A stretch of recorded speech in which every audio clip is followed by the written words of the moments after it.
نہایت ہی قابل صد احترام محترم عبدالوہاب نیازی صاحب، نائب قیم جماعت اسلامی شمالی پنجاب، محترم امیر ضلع حافظ جاوید اقبال ساجد صاحب، قیم ضلع محترم ملک عبدالعزیز صاحب، اسٹیج پر موجود ذمہ جماعت، پنڈال میں موجود اراکین جماعت، کارکنان جماعت، بزرگوں، بھائیوں، دوستوں، نوجوان ساتھیوں، ہمارا جو موضوع ہے وہ موجودہ تہذیبی کشمکش یعنی کلیش آف سیولائزیشن، نظاموں کا ٹکراؤ، یعنی موجودہ عالمی حالات، اس میں کیا کیا امکانات ہیں جو امت مسلمہ کے لیے اور تحریک اسلامی کے لیے پیدا ہو رہے ہیں، کون کون سے نئے دروازے کھل رہے ہیں، امید کی کرن کہاں کہاں واقع ہے، موجود ہے، اور پھر اسی امید کی کرن کو اور ان امکانات کو اپنے حق میں استعمال کرنے اور ان کارڈز کو اپنی فیور میں استعمال کرنے کے لیے ہماری ذمہ داریاں کیا ہیں، یہ دراصل موضوع ہے۔ یاد رکھیے کہ جہاں پر زیادہ اجنبیت ہوتی ہے، تہذیبوں کے تصادم میں سب سے پہلا کرنے کا کام، تصادم کیا رخ اختیار کر چکا اور امکانات کیا، اس پہ ہم بات کرتے ہیں، لیکن ابتدائیے کے اندر اور بالکل تمہید میں آپ کی خدمت میں بات کرنا چاہتا ہوں کہ یاد رکھیے کہ اجنبیت تحریک اسلامی کا اول روز سے قیمتی اثاثہ رہی ہے۔ میں دوبارہ جملہ دہرا دیتا ہوں، اجنبیت، معاشی اعتبار سے محرومیاں، سیاسی اعتبار سے محرومیاں، سماجی اعتبار سے محرومیاں، ذرا بتائیے مکہ میں کیا تھا؟ 13 سال تک محرومیوں اور اجنبیت کے علاوہ کیا ملا ہے حضور صلی اللہ علیہ وسلم؟ ذرا بتائیے موسیٰ علیہ السلام کو کیا ملا ہے؟ کبھی مصر میں ہیں تو بغیر ماں باپ کے ہیں، کبھی بھاگ کے مدین چلے جاتے ہیں، کبھی مدین سے واپس مصر آ رہے ہیں تو میدان تی کے اندر بھٹک رہے ہیں اور ان کو پتہ ہی نہیں کدھر جانا ہے، اور آگ کا انگارہ لینے بھی کسی کے پاس جانا پڑ رہا ہے ان کو۔ اجنبیت، کوئی پتہ نہیں مستقبل کیا ہے، کل کیا ہونے والا ہے، میرا دایاں کون ہے، میرا بایاں کون ہے۔ اسی لیے میں جملے کو دوبارہ اپنی خدمت میں رکھتا ہوں کہ تحریک اسلامی یعنی غلبہ دین کے کام، یعنی اقامت دین کے کام، یعنی تہذیبی کشمکش کے اندر اسلامی تہذیب کی نمائندگی کے کام کو اجنبیت، محرومیت، وسائل سے محرومی اثاثے میں ملی ہے، کیونکہ یہی میری اور آپ کی آزمائش ہے۔ اور جس ضلع کے اندر اور جس مقام کے اندر اور جس علاقے کے اندر محرومیوں کے باوجود کچھ نفوس قدسیہ اور کچھ پیارے لوگ پورے عزم اور عزیمت کے ساتھ، پوری ہمت اور جستجو کے ساتھ، پوری یکسوئی کے ساتھ محرومیوں کے باوجود اگر تحریک اسلامی اور اقامت دین اور تہذیب اسلامی کے جد و جہد کے کارکن بنے ہوئے ہوں، یقین مانیے اس سے زیادہ خوبصورت علاقہ اور خطہ کہیں موجود نہیں۔ اسی لیے اپنے اوپر سے پہلے یہ چادر تو اتاریے، ہم اتار دینی چاہیے ہمیں۔ 13 سال کی محنت ہے، چند انگلیوں پہ گنے جانے والے صحابہ مسلمان ہوتے ہیں۔ ہار میرے اندر موجود ہوتی ہے، باہر نہیں ہار ہوتی، عددی اعتبار سے اپنے آپ کو کمتر سمجھنا۔ یعنی آپ جس حق کے نمائندے ہیں، جس حق کے طرفدار ہیں، جس تہذیب کے آپ فوکل پرسن ہیں، جس تہذیب کے آپ ایڈوکیٹ ہیں، وہ تہذیب بذات خود اتنی طاقتور ہے کہ اسے آپ کی، وہ بے نیاز ہے تہذیب، وہ تو تہذیب اللہ الصمد کا نام ہے، وہ بے نیاز ہے اس بات سے کہ آپ قوت کے اعتبار سے کتنے ہیں۔ اسی لیے اپنے اوپر سے اس لاچارگی کی، اس خود ساختہ قسم کی بیچارگی کی، اس اجنبیت، اس چادر کو اتار دیجئے۔ جہاں زیادہ گھٹا ٹوپ اندھیرا ہوتا ہے اور رات کے جس پہر کے اندر گھٹا ٹوپ اندھیرا ہوتا ہے، اسی پہر کے اندر پو پھوٹنے کی اور فجر پھوٹنے کی کیا ہوتی ہے؟ امید بھی ہوتی ہے۔ کبھی بھی پوش علاقوں سے، مالی وسائل سے، بڑے خوشحال علاقوں سے، یہ جو آپ کو فرانس کا انقلاب نظر آتا ہے، آپ سمجھتے ہیں شہروں سے اٹھا تھا؟ یہ جو چین کا انقلاب آپ کو نظر آتا ہے کہ آپ سمجھتے ہیں شہروں سے اٹھا تھا؟ یہ عرب کا انقلاب جو آپ کو نظر آتا ہے آپ سمجھتے ہیں شہروں سے اٹھا تھا؟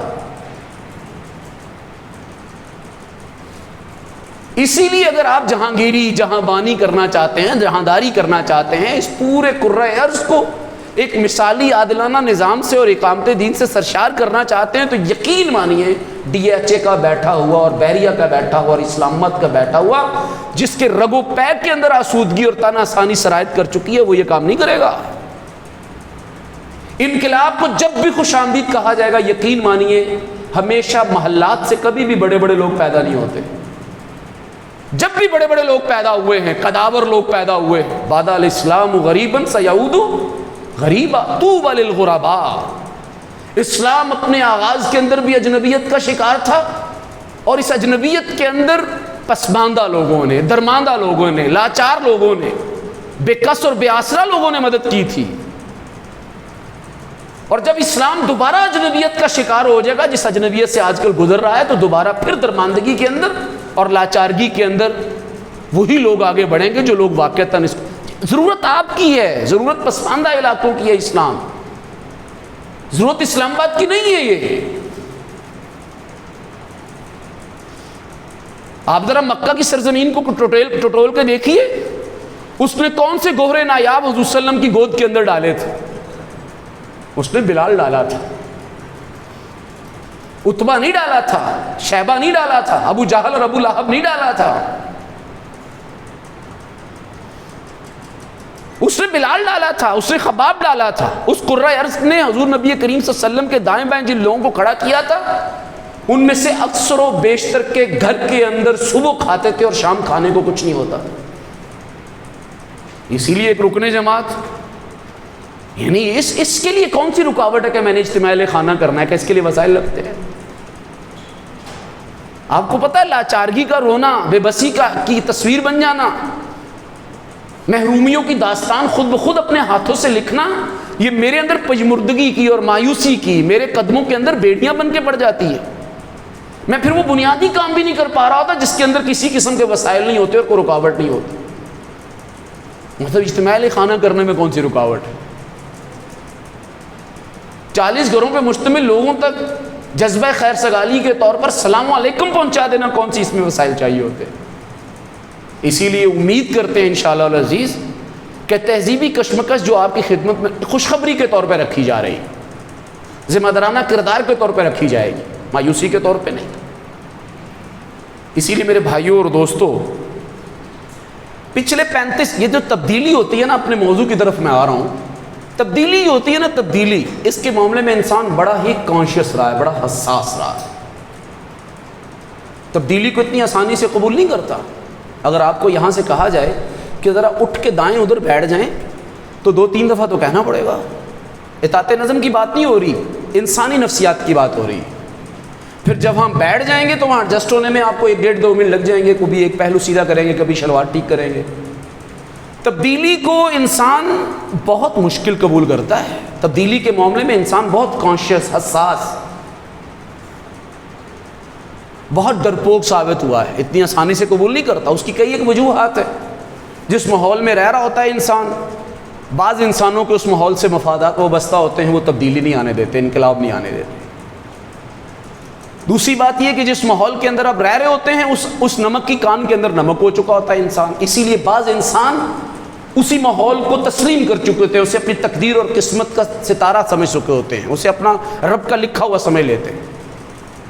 کچھ لوگ اس لیے نہیں کرتے، وہ کہتے ہیں جی ہم کر ہی نہیں سکتے تبدیلی کے معاملے میں۔ اسی تبدیلی کے معاملے میں انسان کسی بھی حوالے سے لیا جائے بہت کمزور، جلدی قبول نہیں کرتا۔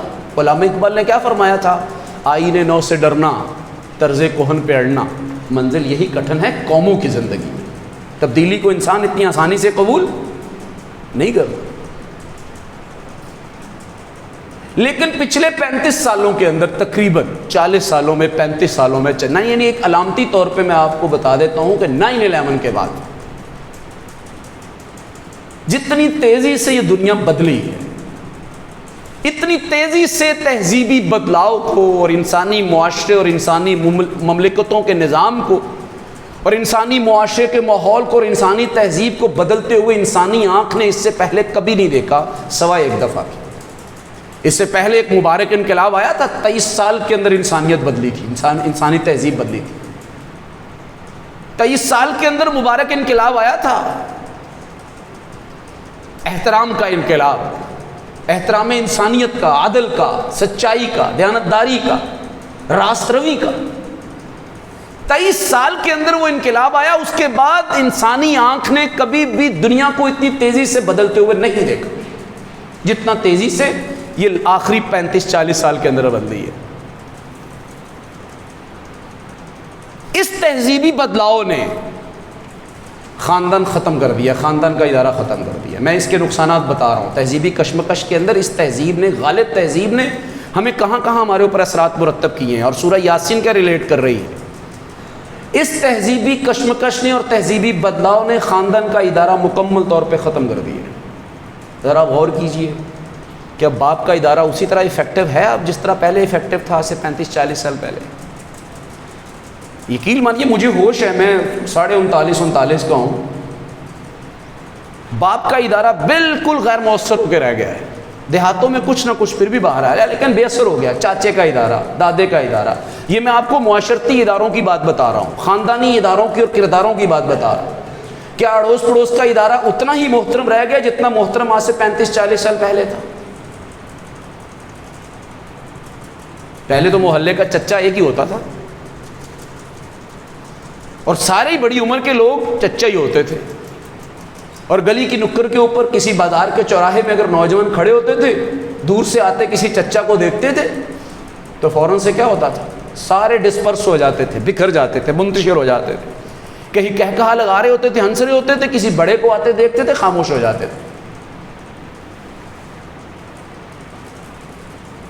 یعنی بالکل میں اس چچا کی بات کر رہا ہوں جو رشتہ داری میں خونی رشتہ نہیں رکھتا۔ اب تو والد کا ادارہ بھی اپنا اثر کھو چکا ہے، اب تو ماں کا ادارہ اپنا اثر کھو چکا ہے، اب تو اڑوس پڑوس کا ادارہ اپنی مروت اور لحاظ اور وقار کو کھو چکا ہے۔ یہ اس 35 سالوں کے اندر اس تہذیب کا جادو سر چڑھ کے بولا ہے جس نے ہمارے تہذیبی، ہمارے معاشرتی پورے کے پورے اقدار کی چولوں کو ہلا کے رکھ دیا۔ پھر ذرا معاشی طور پہ دیکھیے اس تہذیب میں کیا کیا گل کھلائے ہیں۔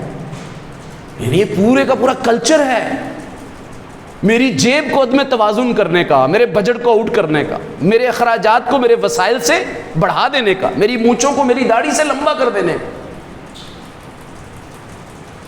آپ کے ہاں تو پھر بھی کچھ نہ کچھ رواج موجود ہوگا شاید دیہاتوں کے اندر، لیکن یقین مانیے پہلے تو شادیاں کہاں ہوتی تھیں؟ بیٹھکوں کے اندر پورا پورا دن ولیمہ چلتا تھا۔ یہ جو کلچر آیا پورے کا پورا مارکی کلچر اور پورے کا پورا، یہ کس کا لاگو کیا ہوا ہے؟ اسی لیے اچھا یہ جو اسلامی تہذیب صرف یہ کہتی ہے، آپ میں سے کو اٹھے نا ذرا جرت مند اور وہ کہے جی میں نے اپنی بیٹی کو قائل کر لیا، اپنے بیٹے کو قائل کر لیا، بس سادگی سے شادی کرنی ہے، 3 بندے ادھر سے آئیں گے، 5-7 بندے ادھر سے ہوں گے، قبول ہے قبول ہے قبول ہے، بس جی رشتہ ہو جائے گا۔ اسلامی تہذیب تو یہ کہتی ہے، لیکن موجودہ تہذیب نے میری اور آپ کی نسل کو اس طرح پڑھایا ہے، اس طرح سکھایا ہے۔ میرا اپنا جایا، میرا اپنا پیدا کیا ہوا بچہ مجھ پر رحم کرنے کے لیے اور مالی اعتبار سے مجھے رخصت دینے کے لیے تیار نہیں۔ ابا جان دنیا کے ساتھ چلنا پڑتا ہے، شادی کون سی روز کرنی ہوتی ہے۔ اسی لیے اس تہذیب نے خاندان کے ادارے کو، معیشت کے ادارے کو، معاشرت کے ادارے کو، اس تہذیب نے سیاست کے ادارے کو، عالمی حالات کے معاملے میں اس موجودہ تہذیب نے 30 سال کے اندر اندر جتنا زیادہ انسانی رویوں میں بدلاؤ لایا ہے، بے مروت کیا مجھے آپ سے اور آپ کو مجھ سے۔ خوف کی فضا ہے۔ پہلے تو سڑک پہ کوئی یہاں ہاتھ دیتا تھا، آپ کیا کرتے تھے 35-40 سال پہلے؟ رات کے کسی پہر بھی آپ اسے کیا دے دیتے تھے؟ لفٹ دے دیتے تھے۔ دیتے تھے کہ نہیں دیتے تھے لفٹ؟ کوئی بھی دروازے پہ مہمان آتا تھا، مہمان سانجا تھا۔ 35-40 سال پہلے طلاقوں کی یہ حالت نہیں تھی جو آج حالت ہے، بالکل یہ حالت نہیں تھی۔ اب تو گھر گھر کی داستان ہے، کون سا گھر ایسا ہے جو بچا ہو اس چیز سے؟ اسی لیے میں نے جستا جستا آپ کو مثالیں دی ہیں کہ معاشرتی طور پر، معاشی طور پر، خانگی اعتبار سے، مالی اعتبار سے، ہر اعتبار سے اس 35-40 سالہ بدلاؤ نے پوری کی پوری انسانی تہذیب کو اتنی تیزی سے بدلا ہے کہ اتنی تیزی سے بدلتے ہوئے کبھی بھی انسانی آنکھ نے اس سے پہلے تہذیب نہیں دیکھی۔ اس میں 2 بڑے کردار، دو بڑے ایکٹرز تھے جنہوں نے رول پلے کیا ہے۔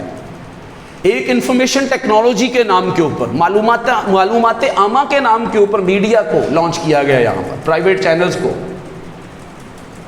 یعنی وہ قوم کیسے ترقی کرے گی جس کے اندر بھانت بھانت کی بولیاں بولنے والے ٹی وی اینکرز موجود ہوں، جس میں اے آر وائی کچھ بول رہا ہے، جیو کچھ بول رہا ہے، دنیا کچھ بول رہا ہے، جس میں 92 کچھ بول رہا ہے.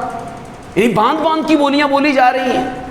ایک سوچی سمجھی سازش کے تحت 9/11 کے بعد یہاں پر ایک پوری کی پوری 5th جنریشن وار شروع کی گئی. ایک پوری کی پوری میڈیائی اور ابلاغ عامہ کی جنگ شروع کی گئی یہاں پر. اور اس میڈیا کے اندر پیر رول کے اوپر، اپنے تنخواہ کے اوپر اپنی بولی بولنے والے مغرب اور یورپ نے کیا ہے نمائندے اور ملازم بٹھائے.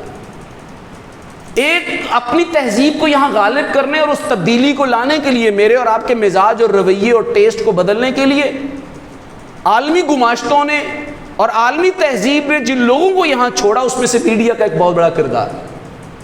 اور اس کو نام بڑے خوشنما دے دیے گئے. کون سے نام دے دیے گئے؟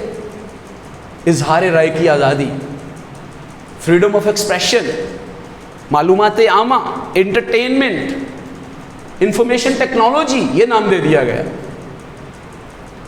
اور چونکہ اس 35-40 سال کے اندر انہوں نے بدلاؤ لانا تھا اپنے عالمی ایجنڈے پر اور اپنی تہذیب کو غالب کرنے کے لیے یا آگے بڑھانے کے لیے، انہیں بھانت بھانت کی بولیاں بلوانی تھیں، اپنے نیریٹو کو آگے بڑھانا تھا، اپنے بیانیے کو آگے بڑھانا تھا، اپنے الفاظ میری زبان میں ڈالنے تھے، میری نسلوں کے دل و دماغ میں ڈالنے تھے. تو انہوں نے اپنی مرضی کی سارے کے سارے چینل لانچ کیے. دوسرا بڑا کردار جو ادا کیا اس پورے بدلاؤ کے اندر، وہ آپ کے یونیورسٹیز اور کالجز کے کلچر نے کیا. 35 سال 40 سال پہلے اتنی بہتات نہیں تھی. یہ تعلیم اور ترقی کے نام کے اوپر تعلیم کے خلاف نہیں ہے، لیکن اس انداز کا طرز تعلیم ایک نوجوان نسل کو سیلف میڈ بننا ہے، آپ نے خود مختار بننا ہے. یہ نعرے کہاں سے آئے؟ سارے کے سارے انہی دو جگہوں سے آئے. اور کہاں سے آنے تھے؟ یہ بے حیائی اور فحاشی اور ریانی کی ساری جو لہر آئی ہے، اس میں میڈیا نے اور یونیورسٹیز نے کردار ادا کیا. یہ دو فورم ہیں جن فورمز کو استعمال کرتے ہوئے اور جن دو محاذوں کو استعمال کرتے ہوئے عالمی تہذیب نے پوری دنیا کے اندر اتنی تیزی سے اپنے بدلاؤ کو لانچ کیا ہے. اور بہت ادب سے عرض کروں، اس پورے تیزی سے آنے والے بدلاؤ کے مقابلے کے اندر بند باندھنے کے لیے امت مسلمہ کی طرف سے تیاری زیرو تھی. جو تھوڑی بہت تیاری آپ کو نظر آ رہی ہے، جو رجسٹنس نظر آ رہی ہے، یقین مانیے انہی سفید داڑھی والوں کی طرف سے، انہی تحریک اسلامی کے خستہ حال لوگوں کی طرف سے.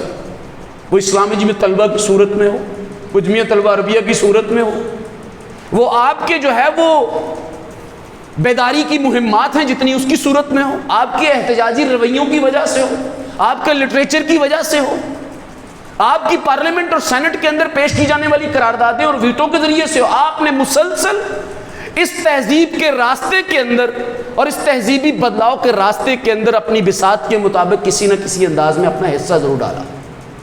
لیکن یہ معاملہ یہاں تک نہیں رکے گا. ابھی تو اتنی گھٹن بڑھے گی کہ سانس لینا محال ہوگا. خود قرآن مجید میں سورہ یاسین اللہ تبارک و تعالیٰ نے فرمایا ہے وَإِنَّا جَعَلْنَا فِي أَعْنَاقِهِمْ أَغْلَالًا. جو لوگ اپنی ذمہ داریوں کو نہیں پہچانتے اور اپنا ذمہ دارانہ رویہ ادا نہیں کرتے. ویسے یقین مانے ہم میں سے کوئی ایسا بندہ بیٹھا ہے جو اس تہذیب سے تنگ نہ آیا ہو. ایک بیٹی بیانی ہوتی ہے، پورے خاندان کا بجٹ آؤٹ ہو جاتا ہے. ہم اس تہذیب کی رسومات اور اس کے کلچر اور اس کسٹم سے اتنے تنگ آ چکے ہوئے ہیں، ناک تک تنگ آ چکے ہیں ہم لوگ اس تہذیب سے. نہ اس کے تعلیمی نظام نے ہمیں کچھ دیا ہے، نہ اس کی معاشی تقسیم نے ہمیں کچھ دیا ہے، نہ اس کے گھریلو اور خاندانی اور معاشرتی جو رویے ہیں اور تعلقات کے سارے معیارات ہیں انہوں نے کچھ دیا ہے. اس تہذیب نے ہم سے بیٹی چھین لی، ہم سے بیٹا چھین لیا، ہم سے پڑوسی چھین لیا ہے. اس تہذیب نے ہمیں ضروریات کے گھوڑے پہ نہیں بٹھایا، اس تہذیب نے ہمیں خواہشات اور کلچر کے گھوڑے پہ بٹھا دیا ہے. جو کام بالکل سادگی سے ہو سکتے تھے، بالکل آسانی سے ہو سکتے تھے، جی قبول ہے قبول ہے قبول ہے، جی قبول ہے قبول ہے قبول ہے، یہ لیجئے، لے جائیے جی اپنی امانت، ہماری امانت آپ کے پاس۔ یہاں تک تنگ ہے میں اور آپ اس تہذیب سے، یہاں تک، اس کی رسومات سے، اس کی خواہشات سے، اس تہذیب کے لچھن پورے کرتے کرتے، اس تہذیب کے نخرے اٹھاتے اٹھاتے، کسی بزرگ سے جو شادی کر کے اپنے بیٹے کی، ایون فوتگی سے علیحدہ ہو کے، اپنے کسی لختے جگر اور قیمتی کو دفنانے کے بعد جب وہ فارغ ہوتا ہے تو اس سے ذرا پوچھ کے دیکھیے، ہم اس تہذیب کے پروموٹ کیے ہوئے، پروان کیے ہوئے تمام تر رسوم و رواج سے شدت سے تنگ آ چکے ہیں، لیکن ویٹو نہیں کر پا رہے۔ اسی بات کی طرف تو قرآن مجید میں اللہ تعالیٰ نے اشارہ کیا ہے کہ اِنَّا جَعَلْنَا فِي أَعْنَاقِهِمْ أَغْلَالًا، بے شک جو لوگ اپنا ذمہ دارانہ کردار ادا نہیں کرتے، جب انسان اپنے رویوں پر غور نہیں کرتا، جب انسان مقصد زندگی کو چھوڑ کر اپنی ضروریات زندگی اور خواہشات زندگی کے پیچھے دوڑنا شروع ہو جاتا ہے، جب انسان رسومات کو اور رواجوں کو اور کسٹمز کو اور ٹریڈیشنز کو اور اس وقت کے فیشن کو اور اس وقت کے تمام نارمز کو اختیار کر لیتا، آنکھیں بند کر کے اختیار کر لیتا ہے، تہذیب جو بدلاؤ لا رہی ہے اس بدلاؤ کو ترقی کے نام کے اوپر، عالمگیریت کے نام کے اوپر، گلوبلائزیشن کے نام کے اوپر، ماڈرنٹی اور جدیدیت کے نام کے اوپر اسے وہ ویلکم کرتا ہے، قبول کرتا ہے، تو اس کے نتیجے کے اندر رسومات پھن پھیلائے ہوئے کھڑی ہوتی، پھر ضروریات اتنی شدت اختیار کر جاتی ہیں اور خواہشات اتنا زیادہ پھیل جاتی ہیں کہ وہ گلے کی ہڈی بن جاتے ہیں۔ اِنَّا جَعَلْنَا فِي أَعْنَاقِهِمْ أَغْلَالًا فَهِيَ إِلَى الْأَذْقَانِ فَهُمْ مُقْمَحُونَ، بے شک پھر اسی تہذیب کے گرویدہ لوگوں کے لیے ہم سزا یہ متعین کرتے ہیں، اسی تہذیب کو جس کے وہ ووٹر، پروموٹر اور اس کے طرفدار اور اس کے خدمت گزار بنے ہوئے ہوتے ہیں، ان خدمت گزاروں کے لیے ہم یہ سزا تجویز کرتے ہیں کہ ان کے گلے کے اندر اسی تہذیب کی غلامی کا، انہی رسومات کی غلامی کا ایک توق ہوتا ہے جو ان کو تھوڑی تک روکے ہوئے ہوتا ہے، وہ دائیں بائیں دیکھ نہیں سکتے، فہم مقمحون، وہ دائیں بائیں دیکھ نہیں سکتے۔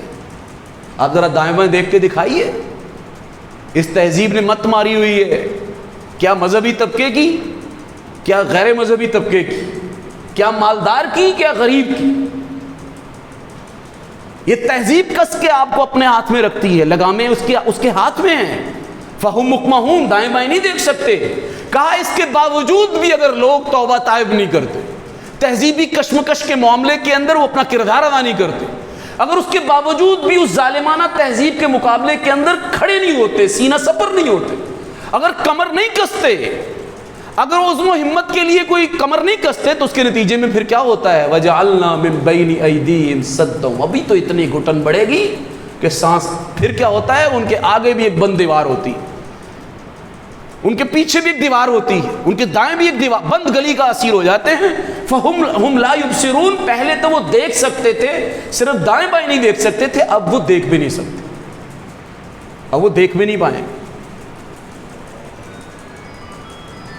اسی لیے میرے بھائیوں اور دوستوں، اس 35 سالہ تبدیلی نے، ویسے تو یہ تہذیبی تسلسل بہت لمبا چلا آ رہا ہے، لیکن شدت کے ساتھ بدلاؤ جو آیا ہے وہ ان 35-40 سالوں کے اندر آیا ہے، جس نے انسان کے رویوں کو بدل دیا ہے، اقدار کو بدل دیا ہے، رشتے کی طرفداریوں کو بدل دیا ہے، پورے کے پورے معاشرے کے نیٹ ورکنگ کو اور اس کی پورے بانڈز کو اور اس کے پورے تعلق داریوں کے جتنے بھی معیارات ہیں اسے بدل دیا ہے، اپنوں کو پرایا اور پرایوں کو اپنا کر دیا ہے، لوگوں کو گاؤں سے اٹھایا ہے، ایک معقول پرفضا مقام سے اٹھایا ہے، اچھی آب و ہوا سے اٹھایا ہے، تعلق داری اور انس سے اٹھایا اور شہروں میں آباد کرنے پہ مجبور کر دیا ہے۔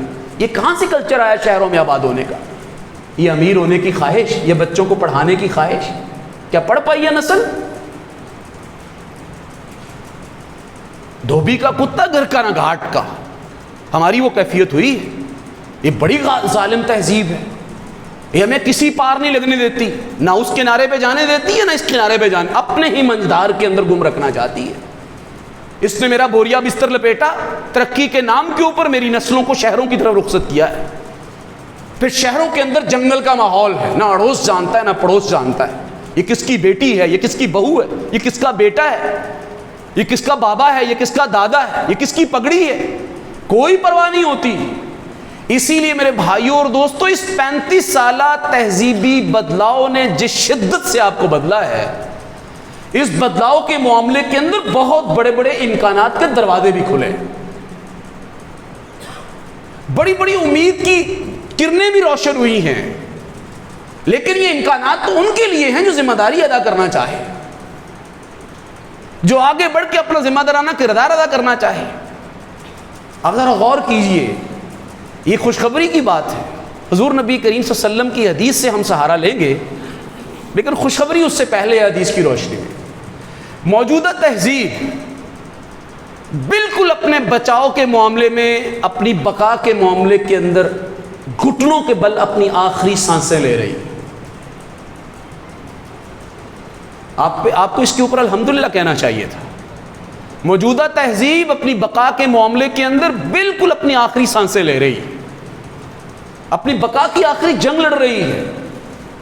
اس کا مکمل تابوت تیار ہو چکا ہوا ہے، بس جنازہ اٹھنے والا ہے۔ آپ کہیں گے یہ کیسے ہو گیا ہے؟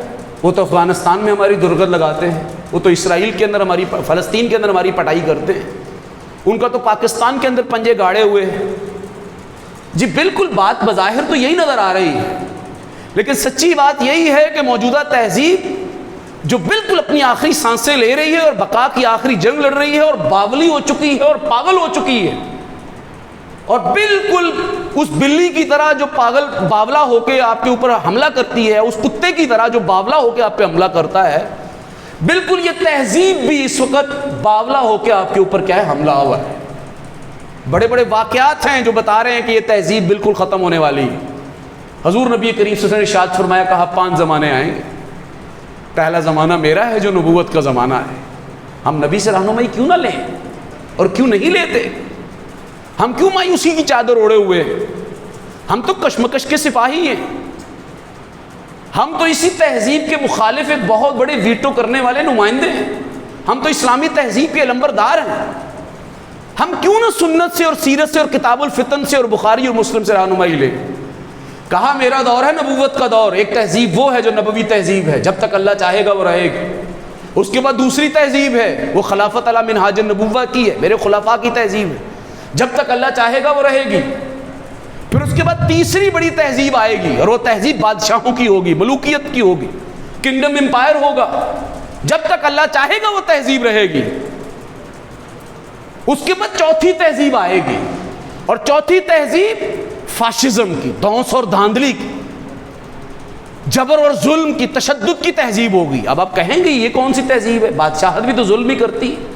جی بادشاہت ظلم تو کرتی ہے، لیکن اس کا اپنے اپنے خطے کے اندر نظام ہوتا ہے، ان کی دسترس، ان کی گرفت، ان کا قانون صرف اپنے خطے میں چلتا ہے۔ سینٹرلی بادشاہت کے دور کے اندر کوئی نظام نہیں ہوتا کہ افریقہ میں بسنے والا بادشاہ ایشیا میں بسنے والے بادشاہ کے سے کوئی سروکار نہیں ہوتا۔ اس کو امریکہ میں کسی بادشاہ کے تحت بسنے والی رعایا کسی اور قانون کے تحت زندگی گزارتی ہے، اور ایشیا میں بسنے والے بادشاہ کے تحت جو رعایا ہے وہ کسی اور قانون کے تحت زندگی گزارتی ہے۔ اسی لیے یہی بڑا فرق ہے کہ چوتھا بڑا دور اور چوتھی بڑی تہذیب جو کون سی ہے، وہ فاشزم کی ہے، دھونس اور دھاندلی کی ہے، زور اور زبردستی کی تہذیب ہے۔ یہ بھی ظالم ہے، بادشاہ کی طرح ظالم ہے، یہ بھی کاٹ کھانے والی تہذیب ہے، بادشاہ کی طرح ہی ہے۔ لیکن یہ منفرد کیوں کہی حضور صلی اللہ علیہ وسلم نے؟ اس کی وجہ یہ ہے کہ اس کا ایک سینٹرل نظام ہوگا۔ امریکہ میں جن اصولوں پہ تعلیم ہوگی انہی اصولوں کے اوپر تعلیم پاکستان میں بھی ہوگی۔ امریکی جس سودی معیشت کے تحت نظام گزاریں گے، زندگی گزاریں گے، اسی زندگی اور اسی نظام معیشت کے تحت ایشیا کا اور پاکستان کا لوگ بھی اپنی بینکنگ کریں گے۔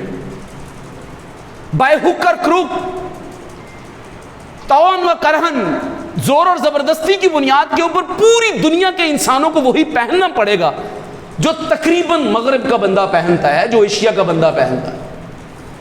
اسی لیے پوری تہذیب جو فاشسٹ تہذیب ہے، یہ چوتھا زمانہ ہوگا۔ پھر پانچواں زمانہ حضور فرمایا، پھر پانچواں زمانہ خلافت علی منہاج النبوہ کا زمانہ ہوگا، نئے سرے سے میرے پیٹرن کے اوپر، اور پھر وہی پرانا دور یاد آئے گا۔ اب یہ چوتھا دور گزر رہا ہے، چوتھی تہذیب، کیونکہ بادشاہت تو پوری دنیا میں کسی جگہ موجود نہیں ہے۔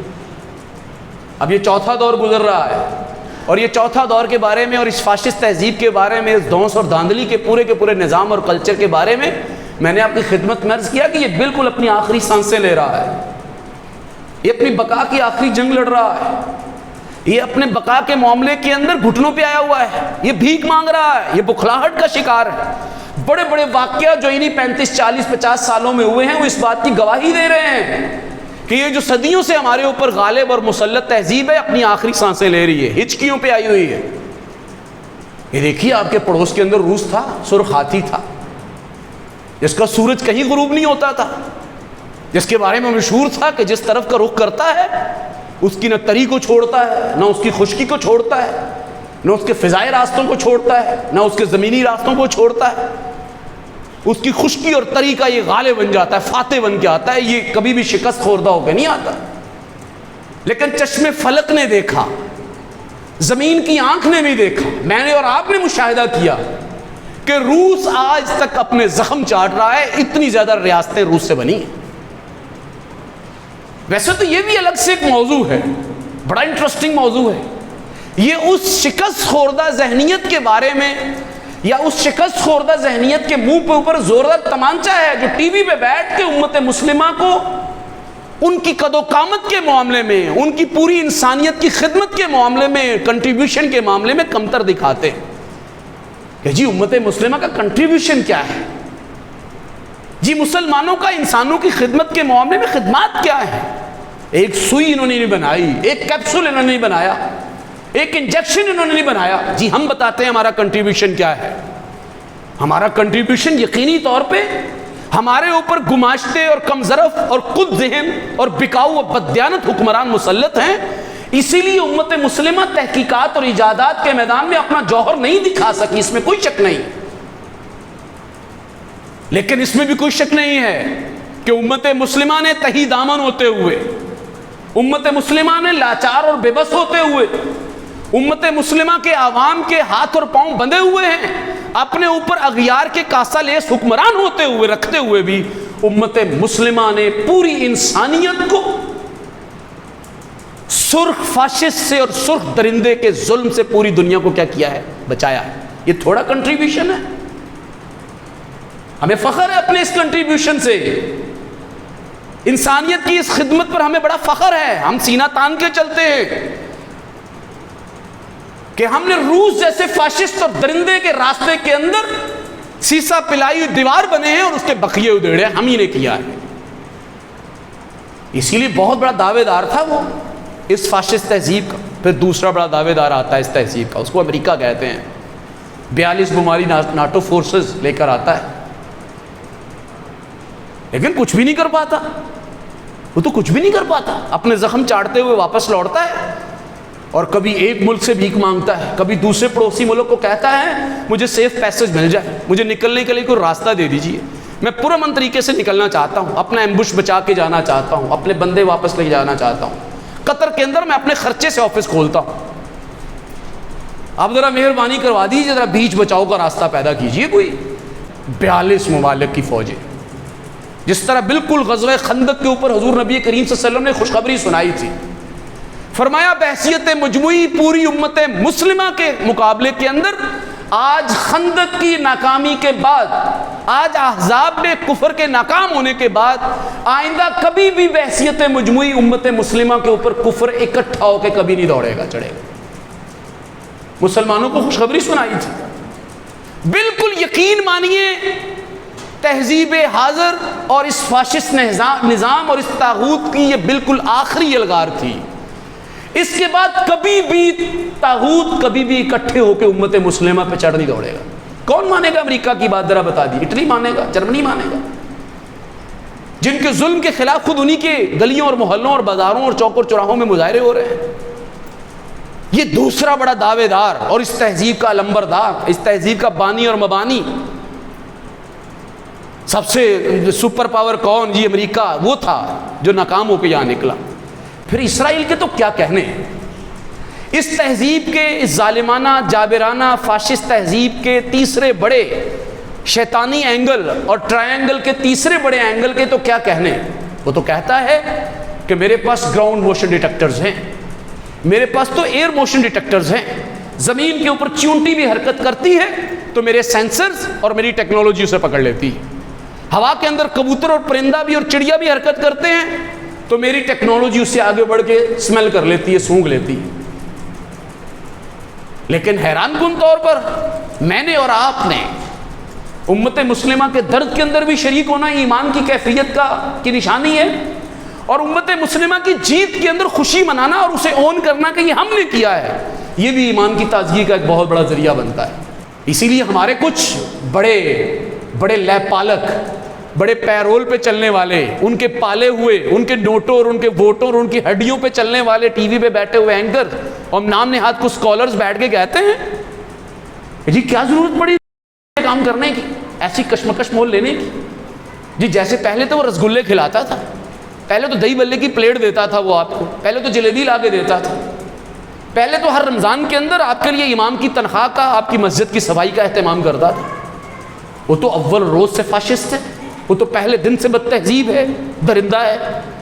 ویسے آپ ذمہ دار لوگ ہیں، جب آپ اپنی زمین کے اندر گندم ہونے لگتے ہیں، گندم کی ایک بوری جب آپ پھینکنے لگتے ہیں، اس گندم کی بوری کے اندر تقریباً 2.5-3 لاکھ دانے ہوتے ہیں،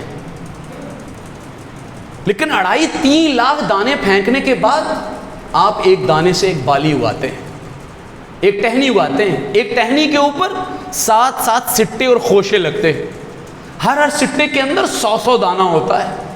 ایک دانہ 700 دانے اگانے کا فارمولہ رکھتا ہے قرآنی زبان کے اندر، اور اللہ کہتا ہے کہ میں اخلاص کی بنیاد کے اوپر جس کو چاہتا ہوں اس دانے کو 700 سے زیادہ بھی نواز دیتا ہوں۔ اسی لیے یہ ایک بوری پھینکتے ہوئے تو ہمیں ٹینشن نہیں ہوتی۔ 40-50 ہزار اپنے کارکنان کو شہید کروایا ہے، لیکن یقین مانیے پوری انسانیت کو، مذہب کی بحث کو لائے بغیر انہوں نے یہودی دنیا کو، عیسائی دنیا کو، ہندو دنیا کو، انہوں نے مالدیپ کو، انہوں نے سری لنکا کو، انہوں نے پوری دنیا کے کسی بھی مذہب اور علاقے سے تعلق رکھنے والے لوگوں کو یہودی ذہنیت اور اس کے فاشسٹ جذبات اور ارادوں اور عزائم سے اور انسانیت کے بچوں کو بچا لیا ہے۔ انہوں نے اس کے بڑھتے ہوئے قدموں کو روکا ہے۔ آپ ذرا تصور کیجئے، یہ جو انسانیت ہوتی ہے نا، ایک درخت کی مانند ہوتی ہے۔ درخت میں جب ایک ٹہنی پہ حرکت دیتے ہیں ہم، تو آخری ٹہنی کے اوپر بھی درجہ بدرجہ کسی نہ کسی انداز میں حرکت ضرور ہوتی۔ یہ ممکن نہیں ہے کہ درخت کے اوپر اس کی ایک ٹہنی کے اوپر حرکت ہو تو دوسری ٹہنی پہ حرکت نہ جائے۔ بالکل انسانیت کا معاملہ بھی یہی ہے۔ میڈل ایسٹ میں یہ واقعہ پیش آیا ہے، عرب کے اندر یہ واقعہ پیش آیا ہے، فلسطین کی سرزمین پہ یہ واقعہ پیش آیا ہے۔ یقین مانیے اس واقعے نے اس خطے کے مسلمانوں کے اوپر بھی بہت بڑے اثرات مرتب کیے۔ وہ تو پچھلے آپ نے سن لیے جو میں نے بتائے، لیکن ذرا تصور کریں، فضائی، ہوائی، زمینی، بری اور بحری تمام راستے اگر اسرائیل اور امریکہ کے لیے کھل جاتے، آپ کے پڑوس کے اندر پہلے ہی بددیانت اور بد دماغ اور بد مزاج آپ کا دشمن بیٹھا ہوا ہے، اسرائیل وہاں سے آ کے یہاں پر اپنی آبادکاری کرتا، آپ کے پڑوس کے اندر آنا جانا شروع ہو جاتا اس کا۔ ذرا مجھے ایمان سے بتائیے کہ پاکستان کا مستقبل کیا تھا؟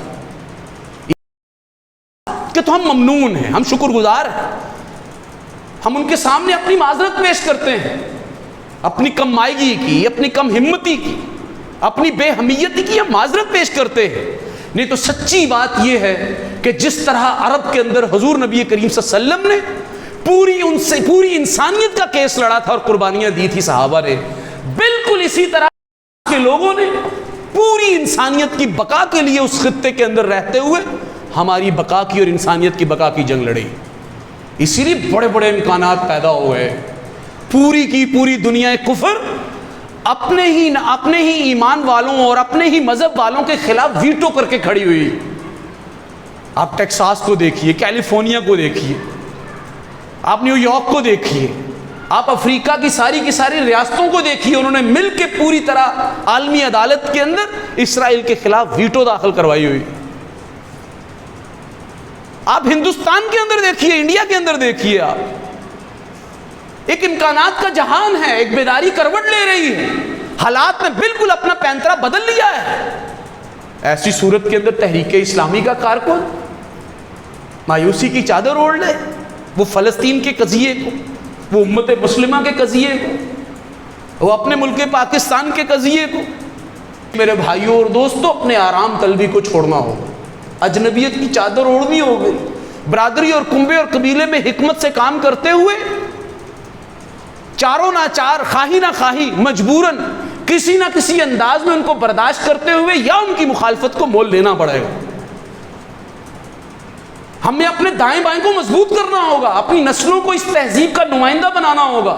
آج طے کر لیجئے, آج طے کر لیجئے, یقین مانیے آج طے کر لیجئے کہ میں نے اپنی نسلوں کو موجودہ فاشسٹ تہذیب کا طرفدار بنانا ہے یا اپنی نسلوں کو موجودہ فاشسٹ تہذیب اور ظالمانہ تہذیب اور انسانیت کش تہذیب کے خلاف کھڑے ہونے والا مجاہد بنانا ہے. اگر آپ نے اس تہذیب کے خلاف اس کو کھڑے ہونے والا بنانا ہے تو سچی بات ہے اس کے لیے پھر تیاری کرنی پڑے گی, علمی اعتبار سے تیاری کرنی پڑے گی, مطالعہ کو تازہ کرنا پڑے گا, قرآن سے اپنے روٹھے ہوئے تعلق کو نئے سرے سے زندہ کرنا پڑے گا, سیرت کے ساتھ اپنے لگاؤ کو نئے سرے سے پھر تازہ کرنا پڑے گا, بیدار کرنا پڑے گا. یقینی طور پر آپ کو لٹریچر پڑھنا پڑے گا, آپ کو برادری کے ساتھ جو آپ کی ٹوٹ پوٹ ہے, جو زمینوں کی تقسیم کے معاملے میں تم اگر میری رضا کے لیے, میری خاطر, حق کی خاطر, کسی کا دل جیتنے کے لیے, اسے تحریک اسلامی کا کارکن بنانے اور پیغام سکھانے کے لیے, اسے اقامت دین اور اسلامی تہذیب کا کارکن بنانے کے لیے اگر اپنے جائز حق سے بھی دستبردار ہو جاتے ہو تو قیامت کے دن مجھ سے اپنا کیا لے لینا, حق لے لینا. اسی لیے برادری کے درمیان, علاقے اور کنبے اور قبیلے کے درمیان کم پر راضی ہو جانا, جو تمہیں نہ دے تم اسے دو, جو تم سے کٹے تم سے جڑو, جو تمہیں محروم رکھے تم اسے محروم مت ہو. من احب للہ ومن ابغض للہ, جس نے اللہ کے لیے محبت کی, جس نے اللہ کے لیے دشمنی کی, اپنے ذاتی مفادات, اپنے ذاتی حقوق کو چھوڑ دیا. ومن ابغض للہ ومن منع للہ, جس نے اللہ کے لیے دیا اور جس نے اللہ کے لیے نہ دیا, فقد استکمل الایمان, اس نے ایمان کو مکمل کیا. اسی لیے میرے بھائیوں اور دوستو, علمی, فکری, نظریاتی, سماجی, معاشرتی, خاندانی, اخلاص کے اعتبار, ہر اعتبار سے ان تقاضوں کو پورا کرنے کی ضرورت ہے. اللہ تعالیٰ سے دعا ہے کہ اللہ تبارک و تعالیٰ ہمیں اس تہذیب کی تمام چال بازیوں کو سمجھنے کی توفیق عطا فرمائے. وما علینا الا البلاغ المبین.